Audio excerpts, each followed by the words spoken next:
Welcome to Notice Tonight. On 17th of May, that is less than 4 months ago, Meghalaya Chief Minister Conrad Sangma said that they are working towards making the state a $10 billion US economy by 2028. Addressing the deputy commissioners, Chief Minister Conrad Sangma said his government has made Meghalaya a GDP-driven economy and has connected GDP growth to social and infrastructural goals. It is great to work with a target. It feels good also. But can this be achieved in a span of 4 years and with the kind of socio-economic environment currently prevailing in Meghalaya? The unemployment rate is at a high of 6%. This is much higher than the national average of 3.2%. Again, unemployment in Meghalaya's urban pockets is as high as 12% compared to the national average of 5%. This means there is urgent need for job creation. The government knows this and has set itself a target of creating 5 lakh jobs by 2028, that is within 4 years. But how is it going to do that? Meghalaya's economic mainstay is tourism, mines and minerals, and agriculture. But with pressure groups consistently pushing the demand to bring the state under the purview of the inner line permit system, and now local taxi associations demanding that taxis from Assam should not be allowed to ferry visitors to the tourist destination in the state, the tourism sector has suddenly plunged into some kind of uncertainty. Such demands are capable of putting brakes to the otherwise robust tourism sector that has grown from 7 lakh footfalls in 2013 to 12.7 lakh tourist arrivals in 2023. In this scenario, when you bring in ILP and insist on only local taxi owners ferrying tourists to Meghalaya, can Meghalaya achieve its target of having 20 lakh tourist arrivals by 2028? And with the persistent opposition to the setting up of railway lines or railheads in the state, the Khasi and Jantia hills of Meghalaya may soon become the only region in the northeast without a rail connectivity. This at a time when northeastern states with more treacherous terrains like Mizoram, Manipur and Arunachal Pradesh have got the rail links. The general thinking among the influential pressure groups is that when trains come in, it will bring in illegal migrants and migrant workers from elsewhere in India. Even without a rail link, there is a campaign by pressure groups in Meghalaya against migrant workers, forcing the state to bring in a bill in the state assembly called the Meghalaya Identification, Registration, Safety and Security of Migrant Workers Amendment Bill 2024. So migrant workers flow is likely to reduce as they are now required to possess official permissions, etc. To deal with pressure groups, and there are really many in Meghalaya, the government has to spend time and energy to persuade them to agree to projects for the greater interest of the state. But again, we see the ruling party leadership having to spend time as well to deal with charges of nepotism, dynastic politics and crony capitalism. So, is the future uncertain or even tense in Meghalaya? To discuss this and more, I am joined by Dr. Mukul Sangma, TMC leader and former Chief Minister, Dr. W.R. Kharluki, NPP leader and Rajya Sabha MP, and Congress leader, Mr. Ronnie V. Lingdo. So, but before I start the discussion in just about 1 minute from now, let's quickly listen to what some of the leading voices of the state had to say about the major challenges before the state. That will take about one minute, little more than 1 minute. Obvious that Meghalaya is in an economic crisis. And this economic crisis, the root of it is in crony capitalism that those in power indulge in. It is about contracts being given to companies actually owned by politicians, run by their families and their supporters. It is about nepotism. Just recently, it's shameful that certain privileges are given to the family of the head of state. The recent CAG report has indicated that Meghalaya has one of the highest fiscal deficits in the country with 6.90. We've also seen an unresolved situation that has taken place over the last 10 to 15 years, the demand of ILP, where dialogue would require between the state and the organization demanding ILP, because this is leading to disrupted situation of people having an understanding that the state is actually having problem. So it also affects tourism and businesses at large. The role of NGOs and civil society organizations should move beyond the demand and the persistent and continual demand for the implementation of policies that are detrimental to the economic growth and development of the state and going to hamper the job creation avenues for the youth of our state. Too many power centers. You have the state government, you have the district councils, you have the judicial institutions, so-called. Then you have the pressure groups of all kinds which behave something like parallel governments. All right, let me go straight to Dr. Mukul Sangma, TMC leader, former Chief Minister. Dr. Mukul Sangma, you held a press conference recently, just about 2 days ago in Shillong. You said that, you virtually echoed what the Congress leader, Congress President Vincent Pala had said. You are saying that there should be a high-level inquiry into cases of corruption going on in the state. That's what is your main allegation. Now my question is, the Meghalaya government has set itself a target for a $10 billion US dollar economy by 2028. So in view of the situation, do you think that is an achievable target? If not, why not? We can always have ambitious plan, which is in sync with our aspirations of our people. It is good to have these set targets. And it is not that Meghalaya doesn't have the potentiality to achieve that target. Yes, we have the potentialities, but how do we actually ensure that we are able to realize the true potentiality that the state offers for the people of the state to achieve that target? Now, I think one big question is any state capable of generating that kind of conducive ecosystem for such economic growth unless issues which are of concern, particularly when there are allegations of irregularities, nepotism, and corruptions are not addressed? You see, that is the main thing. So the whole potentiality notwithstanding, are we really creating that kind of ecosystem? In fact, it has been always a question posed before us by all our well-wishers who ever visit the Northeast and state of Meghalaya in particular. Why is it that you are not able to really take advantage of the huge potentiality that the state offers, including the potentiality of our own people, the whole command over language, over English language, and the whole legacy that we have inherited, the strong branding that we are connected with in as far as Meghalaya and Shillong is concerned? These questions are posed before us all the time. But where have we actually been failing is to really create that whole ecosystem, the positive environment to really harness this true potentiality of the state. No. Therefore, how do we address this concern? The issue of illegalities, issues which are actually drawing the attention of the people. If somebody is echoing these concerns, is it not really necessary to verify these allegations to really understand the seriousness of the underlying problem, which is an offshoot of so-called malgovernance or insensitivity of the people in authority towards issues, towards contentious issues? Now, These are questions. Right. Dr. Mukul Sangma, we have Congress leader Ronnie Lingdo on the program. We have Dr. Kharluki from the ruling party. Now,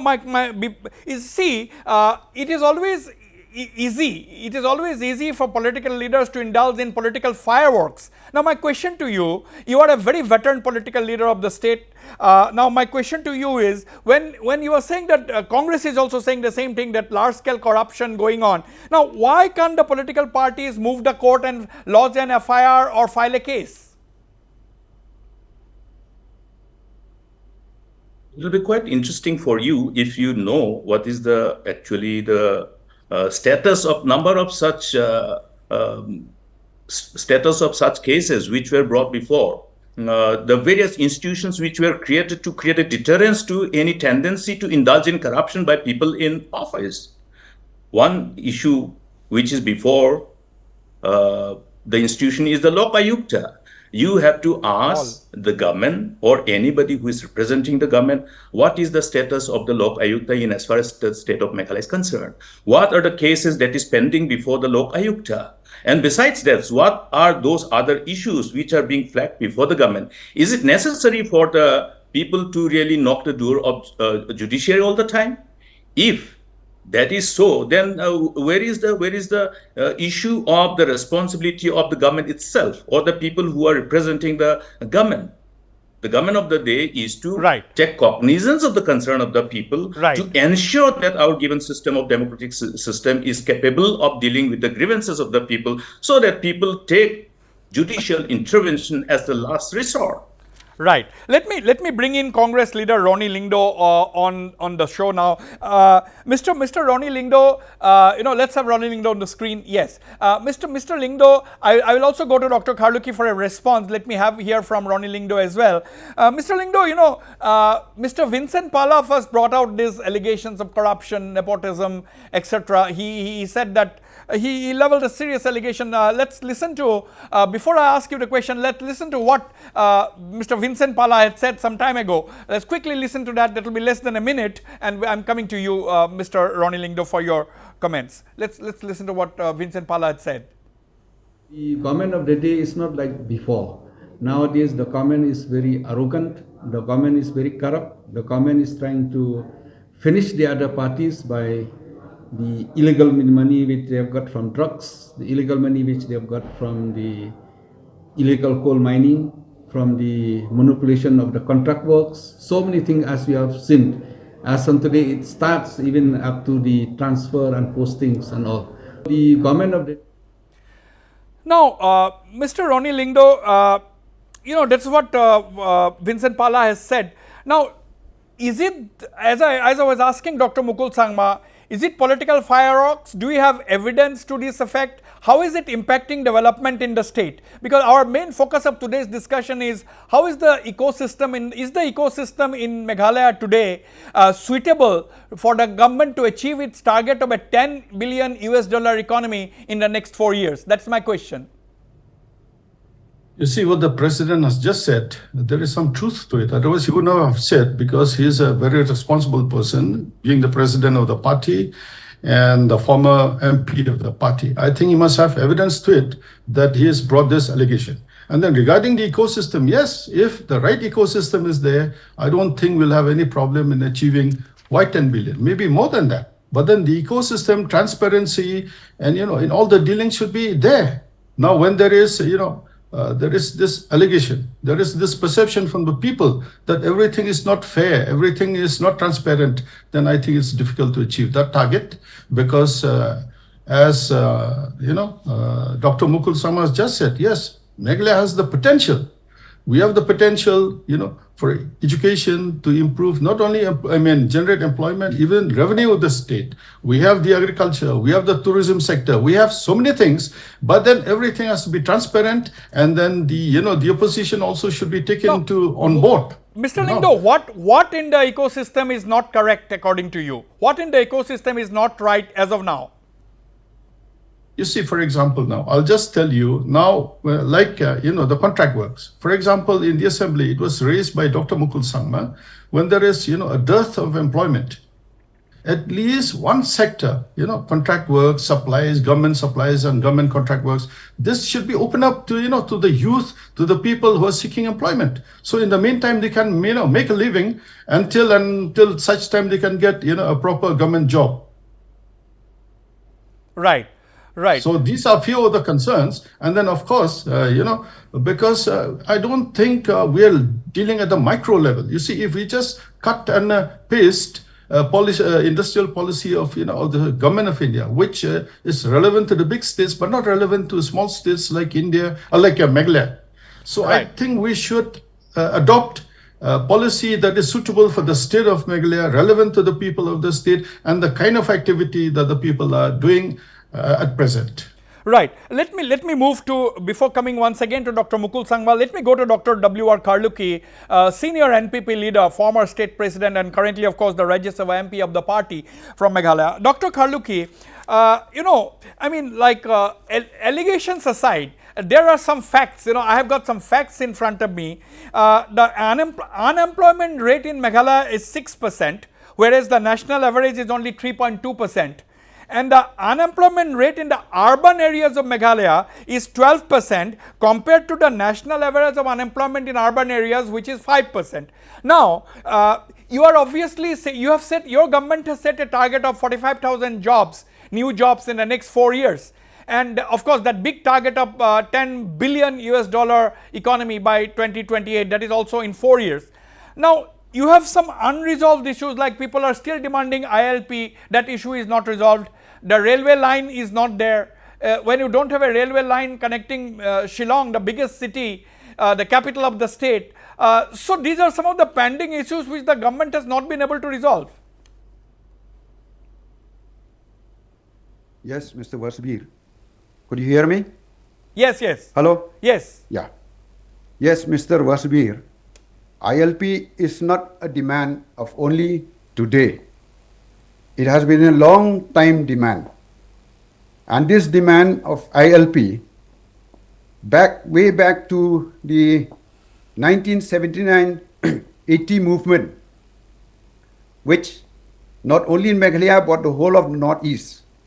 And well, at that time, Mr. Roni and me, we are student leader at that time. So the main fear of the people is when they look at, what happened to the indigenous tribes of Tripura, where they were turned into minorities.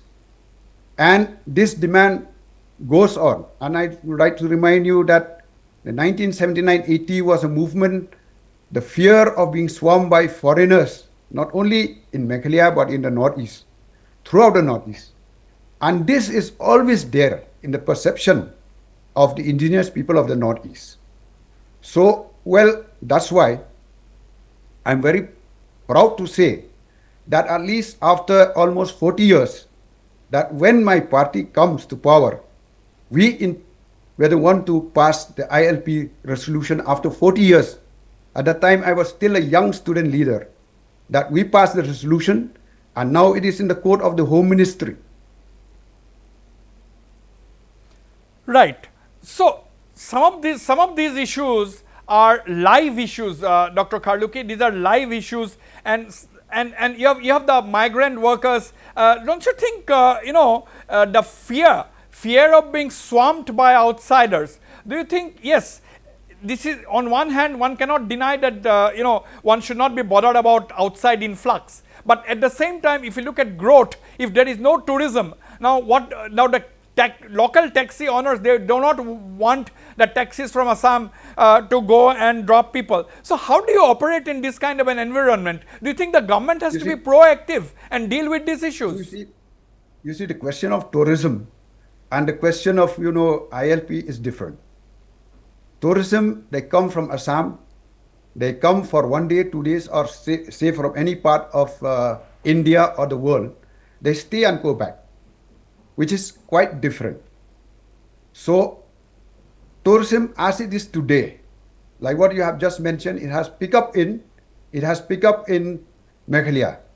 And well, there are areas, particularly we have to study areas where, in which the area themselves, they are building themselves a self-sustaining economy. For example, I'll give you like in Shnongpadeng. You'll go to Shnongpadeng and you'll see that, when we talk of employment, we don't talk of only jobs, government jobs. Government jobs are limited. But if you go to Shnongpadeng, a very clear example, in Shnongpadeng, it is the village themselves. You go to Shnongpadeng, tourism comes, not only that, who earns? Those people who having their boats, they're earning at least 500, 1,000 a day. Okay. Fishermen. Okay. And then resort, people are staying. So when we talk of employment, we should not look only at the government jobs only.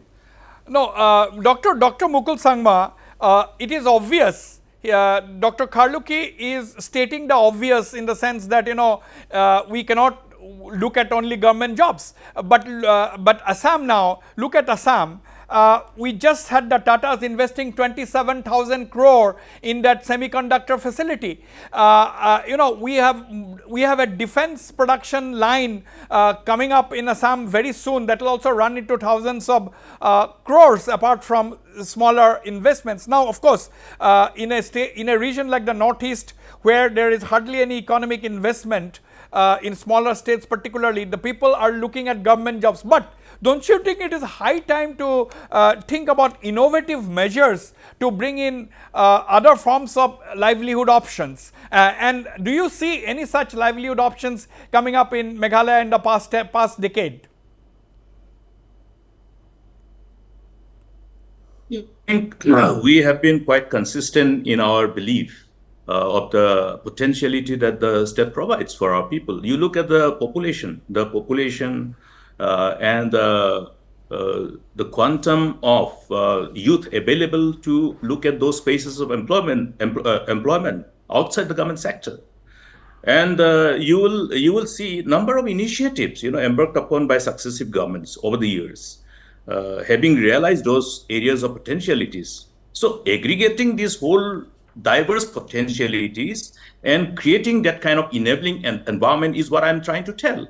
That's the reason why we identified, Meghalaya actually tried to create that kind of enabling environment, keeping in mind the strength that we have. Education and itself is the catalyst for promoting tourism. That's the reason why we fought to get the first IIM in Northeast. Yes, we were privileged to have the first IIM in the Northeast, then NIFT, then subsequently other technical institutions. And also we went ahead with the ambitious plan of creating a destination of,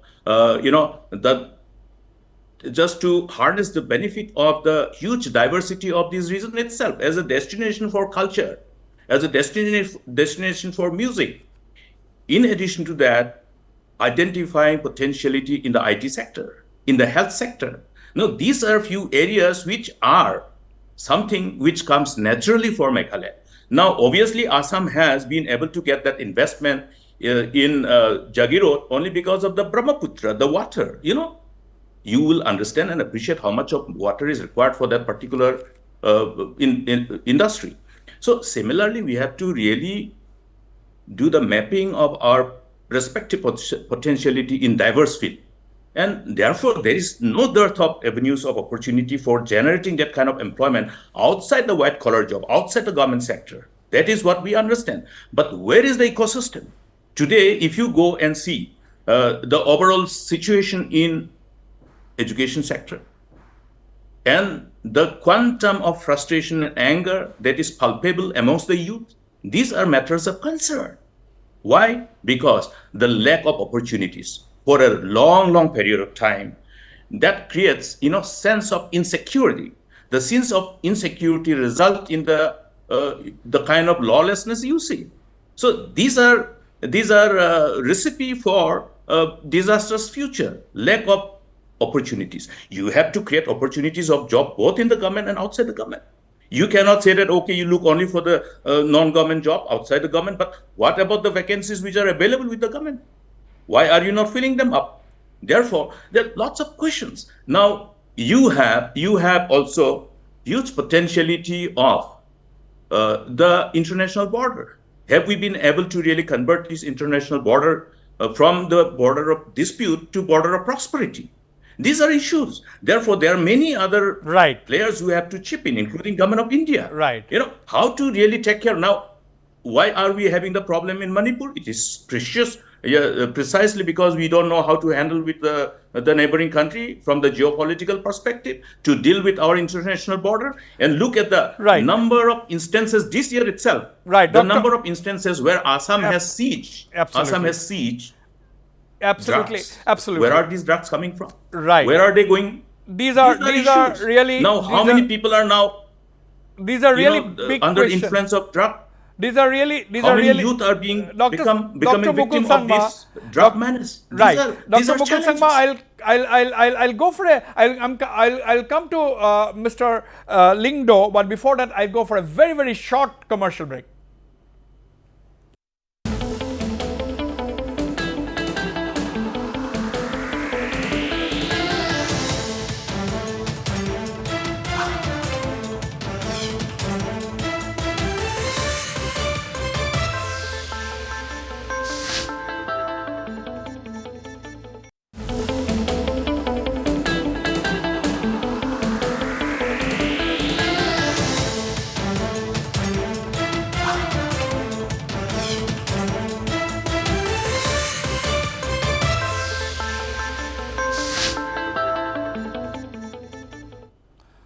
Welcome back. Mr. Ronnie Lingdo, there are so many tiers of governance in Meghalaya. There is the state government, there is the autonomous council, there are the Dorbar Shnongs, and there are any number of pressure groups. I don't like to take names because some of the issues that they are dealing with are definitely relevant issues. Maybe some of the methods may not be correct, but the issues that pressure groups are raising, some of them concerns the people. Now my question to you, Mr. Ronnie Lingdo, is this one of the reasons that multi-layered governance structures in the state, do you think that is also in a way responsible for the slow pace of decision making, the slow pace of progress and development in the state? Because if the state government decides something, somebody else opposes to it, and somebody else wants it in this way or the other way, or don't want it at all.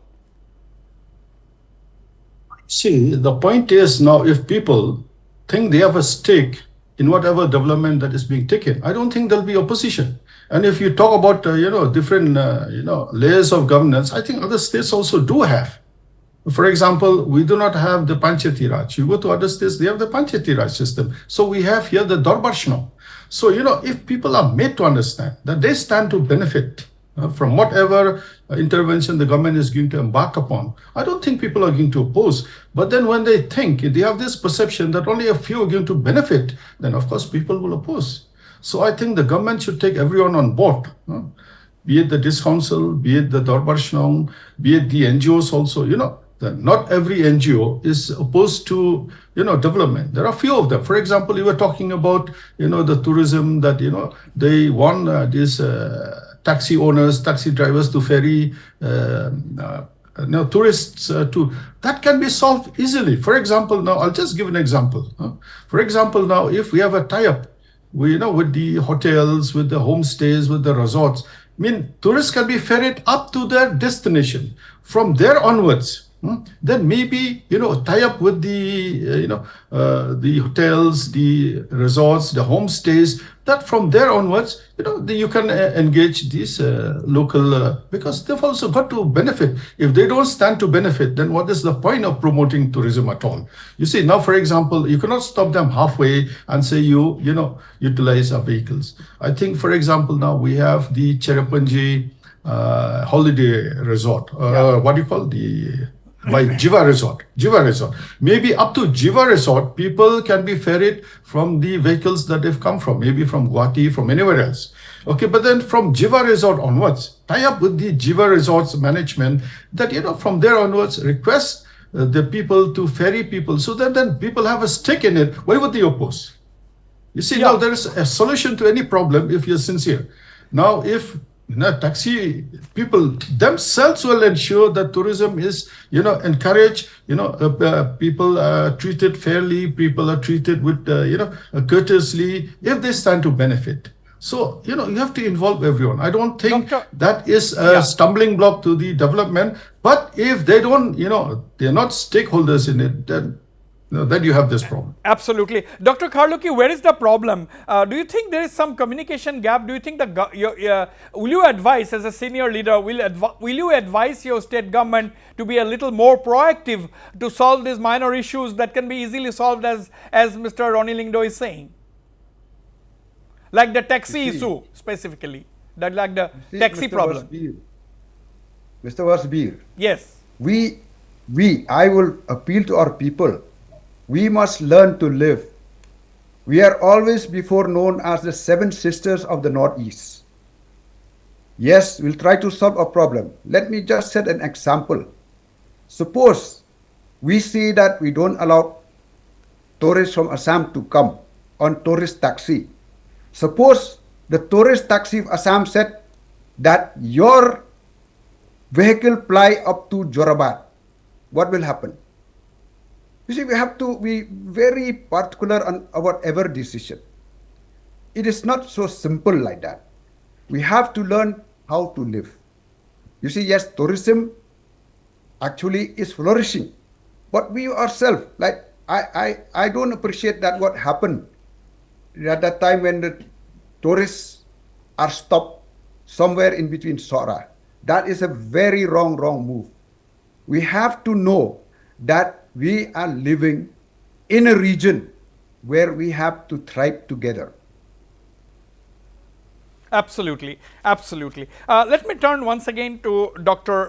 Mukul Sangma. Dr. Mukul Sangma, now, as opposition, the opposition, okay, we understand that the opposition has to play the role of a watchdog everywhere it does. Opposition criticize whatever the government does wrong. But for the sake of the people, don't you think the opposition also needs to come up with suggestions on how to go about things? If the government does not listen to the opposition, it's a different matter. That's another story.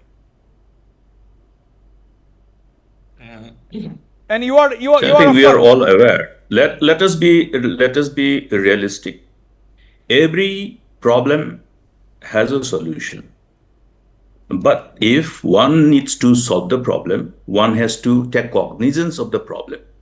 If one does not take cognizance of the problem and the complicacies associated with that problem, then you will not be able to solve the problem. First, you have to really agree to the fact that there is a problem. If a problem is flagged before the government. Now, it is not always that the opposition criticizes. It is the sacred responsibility of every political party, and for that matter, the opposition party in particular, to draw the attention of the government pertaining to any issue of concern which affects the overall growth and peace and prosperity of the state as a whole. Therefore, taking cognizance of any issues flagged before the government and to really make a sincere effort to agree if there is a problem rather than being in a denial mode. Now, the problem is that the government of the day has learned the art of being in denial mode all the time. I think this is what is being carried even by the local medias, that the government is in denial mode. You know, this particular modus operandi of the government that has been adopted itself has become a barrier for the government to find answers to problems, to find solutions to problems. Therefore, we have to really aggregate our thoughts, how we amplify each other's, whatever in-depth experiences we have already gathered over the years, and look at how we funnel it together towards achieving that goal of really putting the state at the highest pedestal. So, yes, we are you saying, but issue is, let's come together. Are you saying, and let us be receptive to ideas. Yes, it's a very important thing that you have said, Dr. Mukul Sangma, because you are also the leader of the opposition at this point in time. You have said a very, very important thing. That means, when you say that we need to come together, is the opposition, I mean, with your leadership, is the opposition ready to hold talks with the government to resolve some of these issues and take the state and the people forward? Are you saying that in clear terms? Many platforms, there are plenty of avenues to achieve that objective of how we aggregate our thoughts and ideas, and with the sole intent, the intent of really keeping the interests of the people and the interests of the state before anything else. That is what should be the priority. But if our priority gets diverted, and if there is really, a reluctance to listen to, then the problem lies there. There'll be no solution for any problem. Therefore, I think it's time that, keeping in mind our responsibility towards the state, yes, we must. We are open all the time. And I think you will, if you have watched our proceedings in the House, the healthiest debate that ever we see, and irrespective of sometimes, some instances where, see, truth is bitter. When we flag certain things pertaining to the omission and commission or lack of response of the government towards dealing with issues of concern, then there is certain amount of bitterness. It is a natural human psychology. Right. But at the end of the day, what is the end result? End result is to look at the solution for any problem, so that at the end of the day, the larger interest of the people and the state is served. Right. Mr. Ronnie Lingdo, you heard that. You are also part of the opposition. Now my question is the opposition in Meghalaya, you have heard Dr. Mukul Sangma say that you have an open mind. He said that they have an open mind as far as working together with the government, coming together on issues for only and only for the interest of the state and its people, but provided the government is willing to listen. How do you look at it? I have very little time. How do you look at it? That's what we are here for, as legislators, as lawmakers, to take, put the interests of the state foremost. Yes. Okay, we're willing to work with the government. We're willing to work with any organization in the interest of the state. We have no, hang-ups to work with the government if the government sought our advice. Okay, like my senior colleague has said, Dr. Mukul Sama, we are open. We are open. Take our suggestions. Take our, when we criticize, it is constructive criticism. It's not just to criticize for the sake of criticizing. Okay. So when we say anything, when we utter anything, especially on the floor of the House, we keep the interests of the state and the interests of the people uppermost in our minds. Absolutely. Final comment from Dr. Kharluki. Dr. Kharluki, you will not get a more mature opposition than what we have just heard from the two leaders from Meghalaya, two of the senior-most opposition leaders from Meghalaya. They're saying that they're ready to cooperate with the government for the sake of the state and its people, but provided the government gives an opportunity, provided the government seeks their suggestions and is willing to listen. What will be your advice to the government, to your government? Well, I'm very happy to have, Ms. Dr. Mukul, a very senior politician. I really appreciate him, and even Baroni. Baroni was with me right from our student days. I do hope Baroni remembers that. Well, remember you very well. Government should welcome. And I think the assembly is the main area where discussion were made. And I think whatever was given or whatever advice was given in the floor of the House, I think why we have a parliament, why we have a legislature, it is for that only. So that constructive debate is there. And I'll tell you, I'm very proud. I even told my fellow MPs in Delhi that I'm very proud that 50 years of statehood, we never see a day that the House was disrupted. I even went further saying that not only that MLA should go for training in the parliament, MP should come to our state and see how we function democratically. Absolutely. Absolutely, that is the spirit, and at the end of the day, and this is a very, very positive conclusion to this debate. Yes, there are issues in Meghalaya. The ecosystem may not be ready yet to achieve that $10 billion US dollar economy, but what we are hearing from the opposition tonight is that they are ready to work with the government, and now we'll wait and watch whether the government hears this kind of a statement from the opposition and brings them together to discuss key issues of the government. We sincerely hope that that happens sooner than later. I thank all my panelists for participating in the program, and the viewers for watching the show. Good night and goodbye.